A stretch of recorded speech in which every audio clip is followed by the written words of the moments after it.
Welcome back to Food Decoded, where I help you to reset your relationship with food, lose weight, keep it off, and eat healthy. My name is Yemi Fadipe. In today's video, we are going to be doing a deep dive into a particular nutrient that we have mentioned so much over the last few months, and that is fiber. You would notice that for every condition we've talked about, cancer, diabetes, and even when we were exploring some food trends and food fads, there was also always a mention of increasing your fiber intake one way or the other. So in today's video, I want us to actually take time to understand these nutrients. What's the big deal about fiber? What makes it so important? How does it work in your body?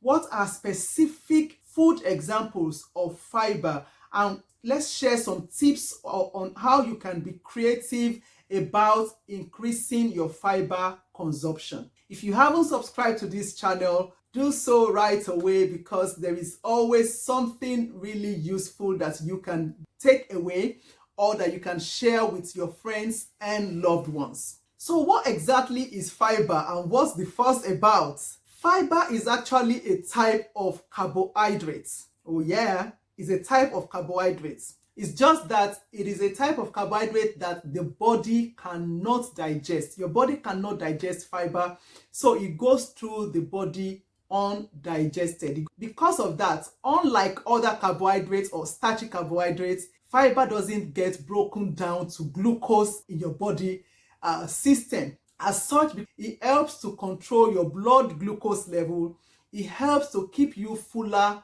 for longer, and it helps to regulate your body's use of sugar. Fiber is generally naturally found in plant foods, things like whole grains, any whole grain at all, whether it's rice, whether it's wheat, whether it's sorghum, millet, barley, maize, corn, rice.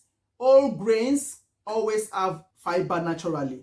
Fiber is high in things like beans, in things like nuts, and it is also actually sometimes added into foods and drinks. So why do we need fiber in our body and in our diets? First, fiber helps to keep our digestive system healthy, and it reduces constipation. So sometimes if you are feeling constipated, having something like a fruit or vegetable, when my kids were young and they would refuse to drink water unless I forced them to do it, and then they get to a point and they're like, I can't pull, I just go to the shop and I buy apricots and give it to them. It's a matter of hours before you start seeing them going to the toilet. That's what fiber does in your body. Studies have also shown that a diet that is rich in fiber is associated with a lower risk of cardiovascular conditions, heart conditions, and that is because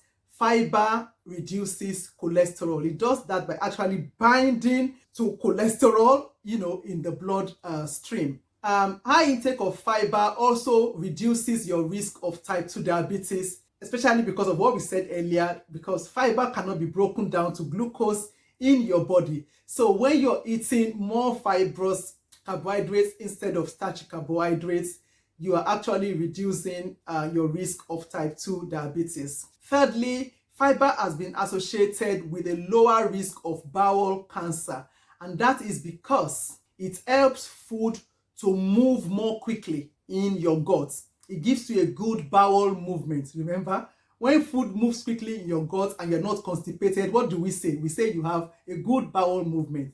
Like I said earlier, it also alleviates constipation, improves your gut health because it allows more healthy gut bacteria to grow in your gut, and it keeps you fuller for longer for all the reasons that we've explained earlier. By so doing, a diet that is high in fiber is actually a good thing for helping you to lose weight or maintaining your weight. So why should you care about fiber as a Black person? Why am I bringing this nutrient specifically to us on Food Decoded today? Why? What's the big deal with fiber because I'm Black? Now, multiple health surveys have shown that fiber intake among Black ethnic populations is always lower than other ethnic groups. It is no surprise then that type 2 diabetes, high blood pressures, bowel cancer are things that we have a higher risk of if you followed my videos before now.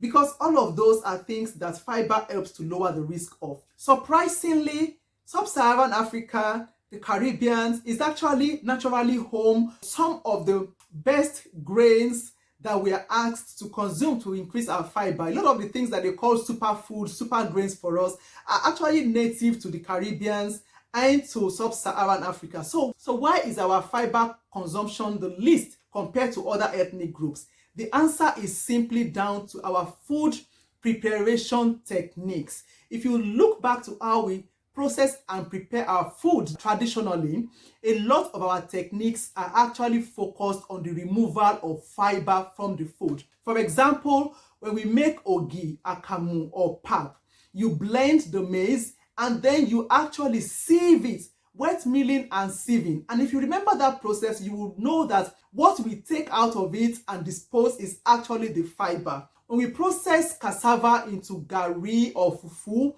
the process is we ferment it first, we blend it, and then we sieve. And what do we take away again and give to the animals? The fibrous part. When we process or cook vegetables, we take the stalk and we only remove the leaf and throw the rest away. In fact, in some vegetables, we go ahead, like molokia, ewedu, we go ahead and even still strip only the green part of the leaf and leave the fibrous part out. So generally, our preparation techniques is what actually reduces our fiber intake, particularly within the Black community. How much fiber do you need in a day from all your food? This is one of the nutrients where your requirement increases as you grow older. A 2-year-old child will need about 15 grams of fiber per day, when an adult will need about 30 grams of fiber per day. Of course, I don't expect us to know how to weigh out because that's something that we determine by analysis. Now, the simplest way to be sure that you're making up that amount of fiber in your diet every day is to actually achieve your 5 a day. Remember, 5 portions of fruits and vegetables a day. If you are having 5 portions of fruits and vegetables in your different meals that you eat every day, either as your snack or as your breakfast, as your dessert, as a side to your solids and co, you are sure to be getting your 30 grams per day or the 15 grams per day for your little ones. Now, let's go ahead and talk about the foods that are sources of fiber and how you can increase your fiber intake.